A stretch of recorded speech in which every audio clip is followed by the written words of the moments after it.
Hello नमस्कार दोस्तों, स्वागत करता हूं आपका मेरे YouTube channel Rohit Kumar study for job में।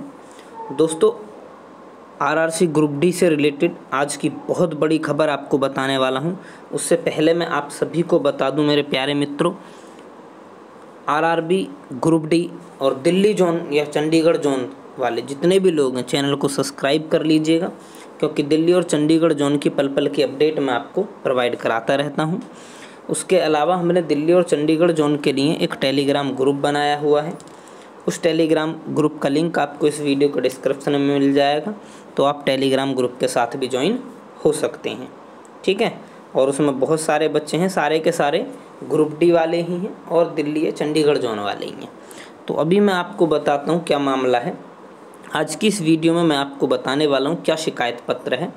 तो देखिए, आरआरसी दिल्ली सहित इन सभी जगह पर दिया शिकायत पत्र। कहाँ कहाँ पर दिया है शिकायत पत्र?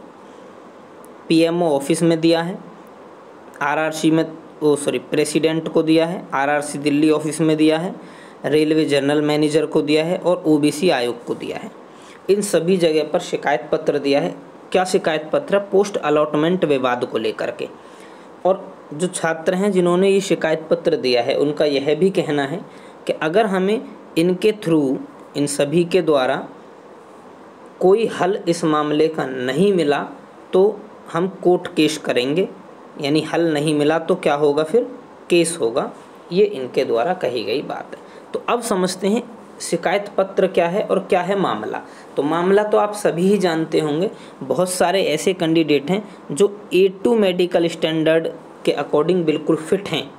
उन्होंने रिटन टेस्ट पास कर लिया, फिजिकल पास कर लिया, मेडिकल पास कर लिया, मेडिकल में बिल्कुल फिट आए हैं, उसके बावजूद भी उनको पोस्ट अलॉट नहीं की गई है। बहुत सारे ऐसे छात्र हैं, ठीक है।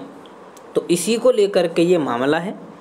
और इसी को लेकर के जब आरआरसी गए तो आरआरसी वालों ने भी साफ तौर पर मना कर दिया कि भाई आप कुछ भी कर लीजिए, अब हम आपको पोस्ट नहीं दे सकते हैं, हम सेकंड पैनल वगैरह जो भी है ये सब चीज़ लगाएंगे। और ऐसे एक या दो या चार बच्चे नहीं हैं, ये लगभग 800 छात्रों की बात है। मैंने पहली वीडियो बनाई हुई है, वहाँ पर बताया गया है खुद आरआरसी के द्वारा भी ये बात कि लगभग 800 ऐसे छात्र हैं जिनको कोई पोस्ट अलॉट नहीं की गई है। तो देखिए, ये इस तरीके का एप्लीकेशन है, ये आपने देखा, ये ठीक है, सिग्नेचर वगैरह सारे कंप्लीट हुए रखे हैं इस पर। और ये राष्ट्रीय पिछड़ा वर्ग आयोग को दिया गया एप्लीकेशन है, ठीक है। इसी का मैं आपको PDF कॉपी बताता हूँ और उसमें समझते हैं क्या है मामला, उसमें क्या शिकायत पत्र में विवरण है। और आप भी ज़्यादा से ज़्यादा वीडियो को शेयर करें, सहयोग करें इन सभी भाइयों का, क्योंकि देखिए गलत अगर किसी के साथ भी होता है तो उसमें हमें सभी को सहयोग करना चाहिए, अन्यथा वो कल को हमारे साथ भी गलत हो सकता है, ठीक है। तो देखिए क्या है ये है जी आपका, ये लीजिए, ये आपकी एप्लीकेशन होगी। सेवा में श्रीमान प्रधानमंत्री भारत सरकार कार्यालय नई दिल्ली। अब इसी तरीके से यहाँ पर मैटर चेंज करके ये सभी ऑफिस में इसको दिया गया है।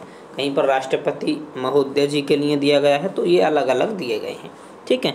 विषय क्या है इनका? CEN नंबर RRC 01/2090 की परीक्षा में श्रेणी अनुसार पोस्ट अलॉट कराने हेतु, ठीक है। यानी यहाँ पर क्या हुआ है, पोस्ट अलॉट जो हुई है वो श्रेणी अनुसार हो गई है। मैं बताऊंगा क्या है। तो यहाँ पर लिखा हुआ है, अब इसको ज़रा हम एक बार पढ़ लेते हैं ताकि आपको समझ में आए पूरा। यह है जी, मान्यवर निम्र निवेदन है कि आरआरसी NR दिल्ली का विद्यार्थी हूँ। मैंने आरआरसी ग्रुप डी की लिखित शारीरिक व चिकित्सक परीक्षा को सफलतापूर्वक पास कर लिया है। DV और मेडिकल में जितनी पोस्ट थी उतने ही विद्यार्थियों को बुलाया गया था, उसके बावजूद भी विद्यार्थियों को पोस्ट नहीं दी गई है। मान्यवर NR दिल्ली ने जब पोस्ट अलॉटमेंट किया तो उनके category UR OBC SC ST अनुसार में नहीं किया। जो लोग UR से क्वालिफाई थे उनको UR में नहीं रखा गया, बल्कि जो लोग OBC SC ST EWS के थे, जिन्हें अधिक अंक प्राप्त करके UR में क्वालिफाई हुए थे, जिन्होंने अधिक अंक प्राप्त करके UR में क्वालिफाई हुए थे, उनको उनकी कैटेगरी ओबीसी, एससी, एसटी में डाल दिया गया, जो कानूनी तौर पर भी गलत है, जिसके कारण मान्यवर मेरे द्वारा मेरिट लिस्ट में क्वालिफाई होने के बाद भी मुझे कोई पोस्ट नहीं दी गई है। इसके खिलाफ आरआरसी दिल्ली लाजपत नगर व दिल्ली आरआरसी दिल्ली भवन दोनों में शिकायत भी कर दी है, जिसकी कोई समाधान नहीं हुआ, इसका कोई समाधान नहीं हुआ है। उसके बाद इन्होंने लिखा है, मान्यवर बाकी शेष 15 आरआरसी ने अपना पैनल कैटेगरी वाइज निकाला है, अर्थात जो यूआर, ओबीसी, एससी व एसटी के पास किए था उनको अपनी ही कैटेगरी में रखा, जो सही था। बल्कि आरआरसी एनआर दिल्ली ने ऐसा नहीं किया है, जो कि कानूनी तौर पर भी गलत है। अतः आपसे निवेदन है कि आप आरआरसी एनआर दिल्ली द्वारा दिए गए इस गलत पैनल को हटवाकर नया कैटेगरी के अनुसार पास विद्यार्थियों को अपनी ही कैटेगरी में रखकर पोस्ट अलॉटमेंट करवा कर नया पैनल जारी कराने की कृपा करें।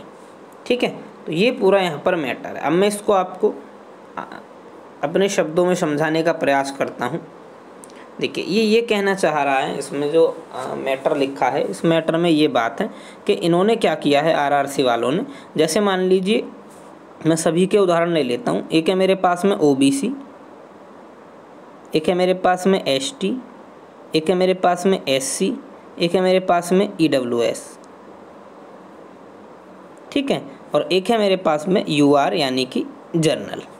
अब आप सभी जानते हैं कि अगर इन कैटेगरी का कोई भी बंदा इतने मार्क्स ले आता है जितने यूआर की कट ऑफ या उससे ऊपर, तो उसको यूआर में काउंट करना होता है।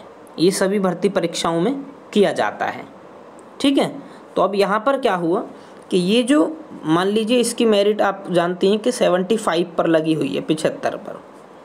ठीक है, अब ये जो बंदे हैं, ये सारे इस कैटेगरी के बंदे, इन्होंने 75 या उससे एबव अंक भी प्राप्त किए, तो इनको जो सीट मिलनी चाहिए थी वो यूआर कैटेगरी से मिलनी चाहिए थी। ठीक है जी, लेकिन रेलवे वालों ने क्या किया है कि इन यूआर के बराबर या इससे ज़्यादा नंबर लाने के बाद भी इन सबको यूआर कैटेगरी से सीट दी ही नहीं। अगर वो ओबीसी का है तो उसको ओबीसी से ही दिए, ठीक है, एसटी का है तो एसटी से ही दी है, एससी का है तो एससी से ही दी है, ईडब्ल्यूएस का है तो ईडब्ल्यूएस से ही दी है। ये यहाँ पर प्रॉब्लम हुई है। जबकि इनके नंबर अगर ज़्यादा हैं तो इनको यूआर से सीट देनी चाहिए थी। अगर इनको यूआर से सीट मिलती तो इस कैटेगरी में ही, इन्हीं चारों कैटेगरी के जो बच्चे हैं जिनको अभी सीट अलॉट नहीं हुई है, उनको बहुत आराम से सीट अलॉट हो जाती। बात समझ रहे हैं जी? ये मैटर यहाँ पर हुआ है। अब उन्होंने आरआरसी ने जो अपना पक्ष दिया है वो कह रहे हैं कि भाई ये पोस्ट प्रीफरेंस के हिसाब से किया है हमने। मान लीजिए ओबीसी के बच्चे ने पोस्ट प्रीफरेंस डाली थी हॉस्पिटल अटेंडेंट की, लेकिन वो अगर हम उसको यूआर में काउंट करते हैं तो यूआर में सीट ही नहीं बची हॉस्पिटल अटेंडेंट की, इसलिए फिर हमने उसको ओबीसी में जाके सीट दे दी कि तुम ओबीसी में जाओ। और जो ओबीसी में कम नंबर वाले को सीट मिली हुई थी हॉस्पिटल अटेंडेंट की, उसको हमने बाहर कर दिया निकाल के। ऐसा इन्होंने कहा है। बात आई जी समझ में आपको? तो ये मैटर है पूरा, इसी को लेकर के ये मामला चल रहा है भाई। जबकि जो ज़्यादा नंबर वाले बच्चे हैं, जब उनको यूआर में काउंट किया जाता है और उन्होंने इतनी मेहनत की है कि वो यूआर में काउंट हो रहे हैं, तो उनको यूआर में काउंट करो ना आप। ये क्या मतलब है कि सीट नहीं है भाई? जिसका A2 मेडिकल है वो तो A2 से लेकर के और C1 तक की सीट ले सकता, बिल्कुल कोई सी भी कहीं तो खाली मिलेगी। तो ये मामला यहाँ पर हुआ है। बाकी देखते हैं आगे क्या होता है मेरे भाइयों। प्लीज़ सपोर्ट बनाए रखें अपना, सभी लोगों का सहयोग करें, और जो भी आपके विचार हैं वो आप कमेंट में डाल सकते हैं। धन्यवाद मेरे भाइयों।